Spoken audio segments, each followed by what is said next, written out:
नमस्कार मैत्रिणींनो, तर आज बनवत आहे मी खेकडा भज्जी। आणि काय सांगू, काही वर्षापूर्वी आहे ना, जेव्हा मी यूट्यूबवर नव्हते, म्हणजे फक्त यूट्यूबवर ऑडियन्स म्हणून होते, तेव्हा मला खेकडा भज्जी म्हणजे ना खेकडे आहेत ना, ते पाण्यातले समुद्रातले खेकडे आहेत ना, त्याची भज्जी असं मला वाटलं होतं।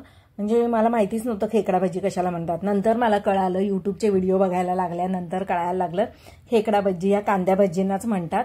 तर तीच भज्जी मी आज दाखवणार आहे। तर यासाठी मी 3 कांदे घेतले, पण बनवले मी 2च कांद्यांची भज्जी। तर 3 कांदे घेतले, त्याला असं स्लाइस मध्ये कट करून घेतलं बारीक बारीक। ते सुट्ट्या केल्या सगळ्या पाकळ्या। त्यानंतर मीठ टाकलं, हळद टाकली, जिरे पावडर अर्धा चम्मच, धणे पावडर 1 चम्मच, 1 चम्मच टाकला मिरची पावडर आणि सगळं मिक्स करून घेतलं। त्यानंतर ओवाही घातला यामध्ये। त्यानंतर तोपर्यंत ठेवला साईडला आणि नंतर मग कढईमध्ये मी तेल घालून घेतलं। त्यानंतर अर्धा वाटी मी बेसन आहे ते यामध्ये घातलं कांद्यामध्ये आणि ते छान मिक्स करून घेतलं।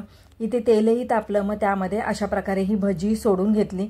मला वाटतं हे खेकड्याच्या आकारासारखे दिसतात, म्हणजे पाय वगैरे त्याला, म्हणून कदाचित खेकडा भजी असं नाव दिलं असेल याला। तर खूप छान झाली होती।